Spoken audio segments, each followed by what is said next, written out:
Today, Charlotte and I are going to be talking about us as a creative first agency and what creative first means. So I'm Charlotte. I'm one of the creative heads here at RBH. And I'm Michael. I'm the creative partner at RBH. So should we start with just going over what a creative agency does? Because obviously you get design agencies, marketing agencies. So we are an integrated agency, and I think the difference mainly is that we offer such a broad spectrum of services to our clients. So it's not just design, it's not just branding, it's not just SEO, it's the full spectrum from start to finish as well. And also what we can do is we can offer a modular service as well. So we're multidisciplinary, and what that means is that we offer various services. We can do that all together, holistically joined up, or we can offer each of those services on its own. Mm-hmm.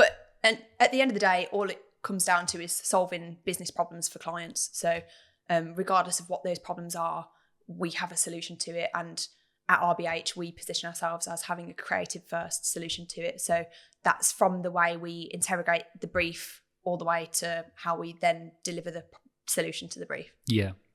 I think what should be said is that a creative agency differs from a marketing agency in that a marketing agency probably acts more as a consultant, is there to support and help strategize the marketing activity of their clients.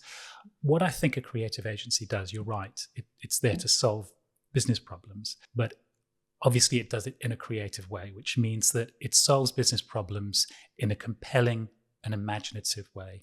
I guess it gets harder and harder to tease apart advertising from content creation, and those things are collapsing into each other more and more all the time. But I think one of the areas that we excel at as an agency is providing that initial research and insight and strategy. And it's not creating content for content's sake. Everything has a very established reason for being, and there's always data and thought behind the creative ideas. That's right. Which I know a lot of agencies probably provide that, but I feel like we work really collaboratively, like all the teams in the agency, to provide that. Well, that brings us on to what creative first actually means. And the idea behind creative first isn't that it's all about the creative department. It's all about the copywriters and designers and art directors. We as an agency believe that everything we do is approached creatively. Before we start talking about what creative first means, which is how we position ourselves, I think we should quickly talk about creativity in a kind of communications sense of the word. And I guess that creativity, I've always thought of it as problem solving. And I think it isn't just a case of art for art's sake. It's not about making things look pretty. It's not about being clever with words necessarily just for the sake of it. It's about using your creative abilities to solve a business problem. I think for me, creativity isn't necessarily all about talent. Yes, you can be creatively talented, but it's more about an attitude and a way of looking at the world. Yeah. So I think creativity for me is about interrogating the way things are, not accepting the status quo, and having these different ideas about the way things can be. And we apply that to business solutions, but actually it's a way you approach life, I think. Yeah, it really is. And I also think that creativity is about originality. I know that there are very set ways of doing things. I mean, it's quite easy if you've worked in an advertising context for a long time to look at a brief and quite quickly formulate an idea that would just work for it. I think we could solve a brief in 10 minutes probably. We wouldn't necessarily be doing it very well, but we could still find an answer for it. I think that true creativity is looking at what could be a quite common problem and finding a unique solution to that. I think that's really important at the minute as well, with the rise of AI and looking at how we implement AI systems into our workflow. I think the point you made about, yes, we can solve a brief in 10 minutes, but it doesn't necessarily mean it's going to be the best solution to that brief. I do think that as we go forward, conceptually, you'll always need a creative in the traditional advertising sense of the word. You'll need somebody who not only is able to invent and come up with original ideas, but also understands people and gets basic psychology, because I think that's a very important part of the creative process, is understanding what will resonate with other people and being able to put yourself into other people's shoes. I think that's another important part of being a creative person. Yeah, 100%. I think if we go back to the question about what is creativity and what does it mean to us, creativity isn't AI. AI is not creative. It creates things, but I wouldn't say it in itself is a creative thing, because it needs that other input. So that, you know, the thinking behind it is the creative aspect of it. Yeah. Let's go back to Creative First. It's something that we offer uniquely as an agency. So we have actually got a video that explains what Creative First means. So I suppose we can just insert that here.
We developed it a couple of years ago, and it's based on one of our 3 founding principles. Those are creativity, care, and can do. So creativity has always been part of our DNA, really. And I think having this creative first attitude is really empowering for everyone that works here, because it allows everyone to have a say and feel like they have permission to have a say. So, you know, it's not just the role of the creative department to have these, you know, interesting thoughts. Everyone can contribute to briefs. Everyone can apply creative first thinking to whatever their job role is. It doesn't mean that like the finance guy is creating design templates on Canva, but it does mean that if somebody notices something or like has an idea or an approach, that it will be listened to. And I think it makes for a nice workplace. I think it makes for good work. I think we've probably got examples that we can talk about where we've applied creative first thinking, and it's allowed us to create a campaign that we probably wouldn't have had if we hadn't interrogated the brief, or if we hadn't have had this way of working. Exactly. I think you look at a brief that lands on our desk.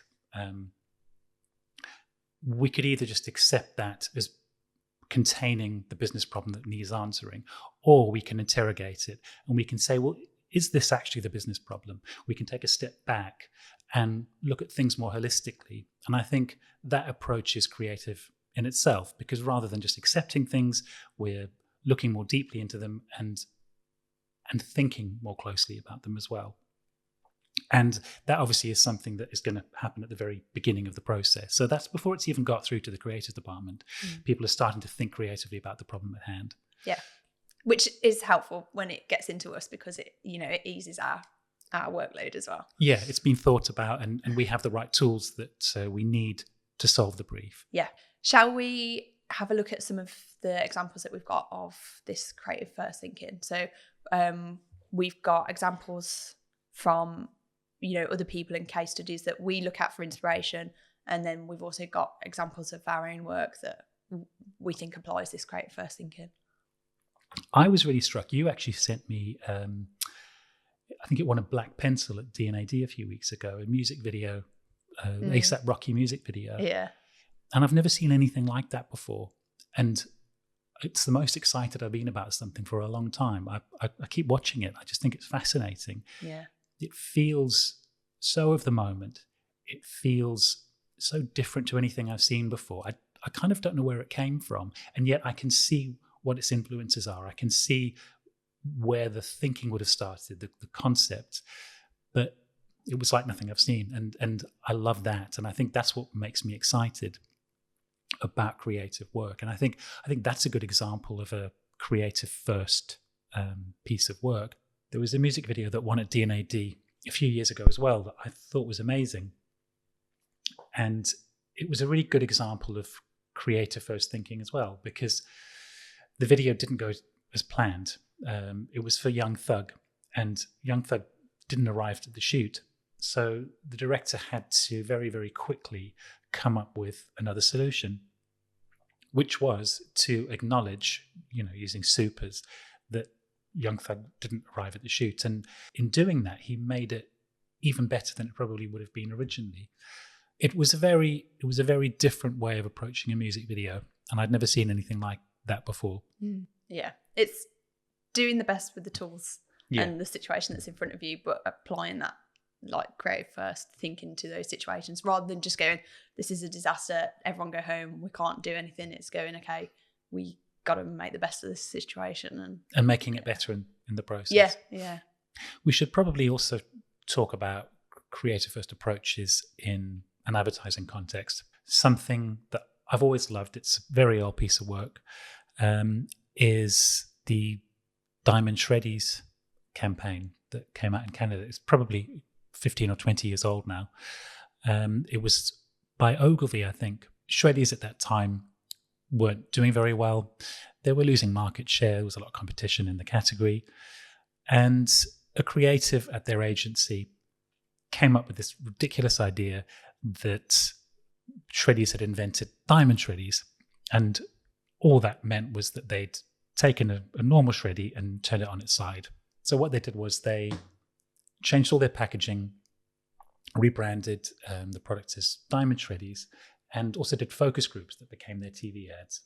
And it's such a funny idea. And I think it's one of those ideas where people at first took it at face value, and then it just takes 3 or 4 seconds for your brain to realize that it's patently ridiculous. And that's that moment that turns it into something really successful, because people like being entertained, and it's an entertaining idea, and it's kind of flattering to the audience to have them figure something out. I think there's something nice in inviting the audience to be part of that joke as well. It's it's not talking down to them. It's it's a little wink nudge, and everyone's involved in that joke. So exactly, and it's not telegraphed. People just work it out for themselves. Yeah. And I think in doing that, what was so brilliant about it is that they're essentially reframing the product without having to change the recipe or anything else about the product at all. And doing that refreshes it for the audience as well. And it made everybody think about Shreddies in a new way. And I think that it was a really successful campaign. I think it's so nice to see an example as well where the brand really embraced humour and embraced this light-hearted, playful idea that actually, a lot of times now it's rarer to see comedy in advertising. Like, you do see bits of it, but I think when you look back at older campaigns, sort of campaigns from 20 years ago, there was more of it, and there also was a lot of this idea of creative thinking and this lateral thinking, because agencies and creatives had more time to work on projects, and it's a luxury that we don't often get now. But I think you can still apply that creative thinking. It's just that you kind of have to get to that place a little bit faster, I suppose. Yeah, definitely. I think it's just thinking of something in a very, very different way. It's something surprising about it, and that's where its success lies, I think. We should probably talk about a couple of examples of our own work that use the creative first approach. The first one that occurs to me is a campaign that we did for Fantasy a few years ago. Fantasy is a lingerie brand whose primary audience are Gen X women. What we started to think about in coming up with a brand campaign for them was that there was very little representation of Gen X women in the media. So, from films through to advertising and models, in fashion ads. And I think that there was this sort of swathe of women who felt really underrepresented. And that happens to be the primary audience for fantasy. And as we were thinking about that particular demographic, we came across a little truth that there comes a point in any person's life that you come to accept yourself. You come to think, well, I'm not perfect. I don't like everything about myself, about how I look, but I think I'm okay with it now. And I think that that's true for men as much as it is for women. But what age was that? Can you remember? I think at the time we thought it was probably from 35 up. And we were very aware of not wanting to perpetuate any of this sort of body positivity thinking, because I think there's value in that as an idea, but I also think that it was something that was co-opted by brands and lost its meaning. Yeah, especially after the whole my protein world, the yellow tube beach body ready stuff. Yeah, exactly. And so what we thought is that, well, fantasy make products that are really well constructed. They're incredibly comfortable. They look great, and they make women feel comfortable in their bodies. And the women that we're speaking to are open to that idea of feeling very, very comfortable. In fact, they're looking for it. So what we thought is we could bring those two things together. So we approached some influencers, women of that sort of age, and we gave them the products. A few of them were already fans of the products and wore it. And all we did was we spoke to them about how they felt about themselves and their bodies, about how their feelings about their bodies had changed over the years, and how fantasy dovetailed with that. And we'd scripted a film, and in the end we didn't use any of the scripted segments. Everything that was in the final film was unprompted. So what we ended up with was very authentic content that came from women talking from the heart about themselves and about how fantasy fulfilled a definite need for them. And in doing that, we helped women of this demographic be given a voice. Women found representation, and fantasy had enabled that. And what we particularly liked about the campaign, and what I think made it creative first, is the fact that there was no lingerie in the finished film. We made a lingerie ad without any lingerie in it. And I think why it worked is that the way it made these women feel was obvious. You could tell just from their body language, from the expression on their face, how they felt. They felt good, they felt comfortable, which was all down to the product itself. So it felt more truthful because we didn't show the product almost, which I think made it very effective. I think it's so great as well that it was so authentic. It was about this real human insight and the way these women were feeling, and actually, making them feel seen and heard, and playing into that in a genuine way, and not just sort of adopting it for the sake of adopting it. We didn't put words in their mouths or anything like that. It was it all just fit together really well. So it felt like, I don't know if it's the right phrase to use, but it was like a perfect storm. It was a good version of a perfect storm because everything came together really neatly. Yeah, I think it's also an example of why having internally a creative first framework works so well in terms of the end product, because you've got this data at the start that completely informs the brief and completely informs where you end up with the result. And we ended up with a better piece of work as a result of that. Yeah, definitely. There's another piece of work we should probably speak about. A slightly older piece of work that we did for a client called Napoleon Grills. They made barbecues, essentially. And I think that the challenge that we saw at the very beginning was, how do you sell barbecues, outdoor barbecues, in the UK? When it came to us looking at how we could sell these grills to people, we looked at automotive, and we noticed that the UK bought more convertibles per capita than any other European country, and yet we have the worst weather. And we realized that it was because people really made the most of those sunny days. Roof down, take a drive in the countryside. I imagine the sunny days mean more to us as well, because when if it's sunny all year round, you don't really take any notice of it, do you? But when you get 2 weeks of sun a year, you are making the most of it. You live it. Yeah. And so we thought, well, the same is probably going to be true then of grills, that people will spend money on a premium barbecue because they'll really want to have the best possible barbecue they can on those 2 or 3 days of pure sunshine that you get every year. And in fact, the strategy for our campaign was to advertise really strongly on sunny days. So we ran a campaign, digital campaign, where the ads were triggered by good weather, essentially, warmer temperatures. And that really motivated people to buy that grill in anticipation of more sunny days. I think, like we said with the shredders example, it's almost, even though the public don't necessarily know it, they're not in on the joke, but it kind of is that bringing them in, like only showing them when the sun's out. It's almost like, okay, guys, go. Yeah. It's like bringing them into the strategy.